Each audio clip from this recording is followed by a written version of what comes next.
Hello friends, तो आज की इस वीडियो में हम लोग उम्र निकालना सीखेंगे। यानी कि अगर हमें किसी व्यक्ति की जन्मतिथि यानी कि डेट ऑफ बर्थ पता हो तो किसी भी तारीख किसी भी समय उसकी उम्र कैसे निकाल सकते हैं। तो देखिए, यहाँ किसी व्यक्ति की जन्मतिथि दी गई है जो है 6/2/2001 यानी कि 6 फरवरी 2001 और आज की तारीख यानी कि 10 मार्च 2022 में इसकी उम्र निकालनी है। तो सबसे पहले हम क्या करेंगे, दोनों तारीखों को इस फॉर्मेट में लिखेंगे। सबसे पहले दिन को लिखेंगे, फिर माह को, फिर वर्ष को। और आज की तारीख को यानी जिस तारीख को हमें उम्र निकालनी होती है उसे ऊपर में लिखते हैं और जन्म तिथि यानी डेट ऑफ बर्थ को नीचे लिखते हैं, जैसे यहाँ लिखा गया है। अब हम इसका उम्र निकालना शुरू करेंगे। तो सबसे पहले इसमें देखिए, हम ऊपर में से नीचे को घटाते हैं, यानी कि आज की तारीख में जन्म तिथि को घटाते हैं। तो देखिए, 10 में से पहले 6 को घटाएंगे क्योंकि छोटे यूनिट से घटाना शुरू करते हैं। यहाँ छोटा यूनिट दिन है, तो सबसे पहले दिन को घटाएंगे, फिर इसके बाद का यूनिट माह है, तो इसके बाद हम लोग माह को घटाएंगे, इसके बाद हम लोग वर्ष को घटाएंगे। तो चलिए दिन से घटाना शुरू करते हैं क्योंकि यह छोटा यूनिट है यानी कि मात्रक है। तो 10 में से 6 को घटाएंगे तो देखिए 4 मिलेगा, क्योंकि 10 में से 6 जाएगा तो हमें 4 ही मिलेगा। इसके बाद देखिए हम लोग इस माह को घटाएंगे, तो 3 में से यहाँ 2 घटाना है तो हमें 1 मिलेगा। अब देखिए वर्ष को घटाना है, तो वर्ष में देखिए यहाँ 2 में से 1 जाएगा तो 1 मिलेगा, फिर 2 में से 0 तो सिर्फ 2 ही मिलेगा, और यहाँ 0 में से 0 तो 0, और यहाँ 2 में से 2 तो 0। इसका मतलब है कि इसकी उम्र जो आ रही है वो 21 वर्ष आ रही है, 1 माह आ रही है और 4 दिन। तो ये फर्स्ट मेथड है उम्र निकालने का। अब हम लोग सेकेंड मेथड सीखेंगे जिसमें हमें हासिल की जरूरत पड़ती है।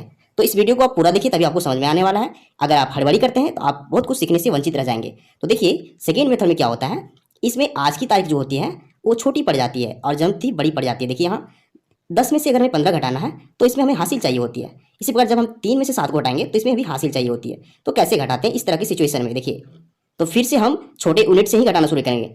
तो देखिए सबसे पहले यहाँ छोटा यूनिट जो है वो दिन वाला है। देखिए दिन यानी कि 10 में से 15 को घटाना है, तो यहाँ देखिए 10 छोटी संख्या है, 15 बड़ी संख्या, तो घटेगा नहीं। इसके लिए क्या चाहिए, इसे हासिल चाहिए। तो इसे हासिल कहाँ से मिलेगा, तो इसके पड़ोसी से मिलेगा। या पड़ोसी जो है माह है, यानी यहाँ देखिए यहाँ माह जो है वो पड़ोसी है, तो यह पड़ोसी इसको हासिल देगा। तो जब भी माह इसको हासिल देगा तो पूरे 1 महीने को हासिल देगा। अब जानते हैं कि 1 महीने में कितने दिन होते हैं, तो 30, 31, 28, 29 कुछ भी होता है। तो हम कैसे जानेंगे कि इसे कितने दिन हासिल चाहिए, तो डिपेंड करता है कि यहाँ कौन सा माह है। अगर यहाँ 3 है तो इसका मतलब है कि यह मार्च है। 3 का मतलब मार्च है और मार्च में 31 दिन होते हैं। तो इसे जब भी हासिल मिलेगा तो पूरे 31 दिन हासिल के रूप में यहाँ मिलेगा। यानी कि यह 3 जो है इस 10 को हासिल दे दिया है पूरे 1 महीने को, और 1 महीने में होते हैं 31 दिन। तो अब हम इस 31 को और इस 10 को जोड़ देंगे और इसमें से टोटल में से 15 को माइनस करेंगे। तो देखिए 31 + 10 हो जाएगा, यहाँ रफ में देखिए 31 + 10 हो जाएगा 41 यानी कि 41। इसमें हमें 15 को माइनस करना है। अब देखिए 15 माइनस करेंगे तो हमें क्या मिलेगा, यहाँ 11 में से 5 जाएगा तो 6 मिलेगा, और यहाँ हासिल देने के बाद यहाँ 3 बचा हुआ है, 3 में से 1 जाएगा तो 2 मिलेगा। देखिए 26 मिल रहा है। तो अगर हम 41 में से 15 घटाते हैं तो हमें 26 मिलता है। तो इस 26 को यहाँ लिख देंगे, ये 26 हो चुका है। अब हम लोग महीने को घटाएंगे, तो महीने में यहाँ 3 में 7 घटाना है। ध्यान रखिए 3 इसको 1 माह हासिल दे चुका है, तो इसके पास सिर्फ 2 बचा हुआ है। अब 2 में से 7 नहीं घटेगा तो फिर से इसे भी हासिल चाहिए। तो इस माह को जो हासिल मिलेगा इस वर्ष से हासिल मिलेगा। यहाँ वर्ष क्या है, 2022 से है। तो यह वर्ष जब भी इसको हासिल देगा तो पूरे 1 वर्ष को हासिल के रूप में देगा। 1 वर्ष में कितने महीने होते हैं, तो 12 महीने होते हैं, यानी कि जब भी हासिल देगा तो पूरे 12 को हासिल देगा। अब इसके पास पहले से 2 बचा हुआ है, क्योंकि हासिल देने के बाद यहाँ सिर्फ 2 बचा हुआ है। तो 12 और 2 जुड़ के 14 हो जाएंगे, यानी कि 14 में हमें 7 को माइनस करना पड़ेगा। तो देखिए 14 में से 7 को माइनस करेंगे तो हमें सिर्फ 7 ही मिलेगा। तो इस 7 का वैल्यू यहाँ लिख देंगे।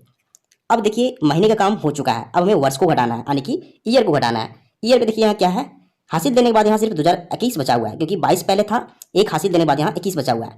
अब 2021 में से 2005 को घटाएंगे, यहाँ 1 में से 5 नहीं घटेगा तो इसको हासिल चाहिए, तो 11 में से 5 घटेगा, यहाँ बचेगा 6।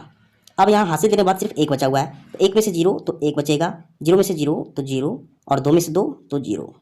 देखिए यहाँ 16, 7, 26 बच रहा है। इसका मतलब है कि 16 वर्ष 7 महीने और 26 दिन है, क्योंकि इसी फॉर्मेट में हम लोग डेट को लिखे हैं। तो अगर किसी व्यक्ति की जन्मतिथि इतनी हो तो इसकी उम्र जो होगी वो 16 वर्ष 7 महीने और 26 दिन हो जाएगी। तो इस तरीके से हम किसी भी व्यक्ति का जन्मतिथि आसानी से निकाल सकते हैं। तो उम्मीद करते हैं आपको दोनों मेथड समझ में आ चुका होगा। तो अगर आपको वीडियो पसंद आता है तो वीडियो को लाइक कीजिए एंड चैनल को सब्सक्राइब जरूर कीजिए, क्योंकि हम इस तरह वीडियो बनाते रहते हैं जो आपके काम का हो। Thank you.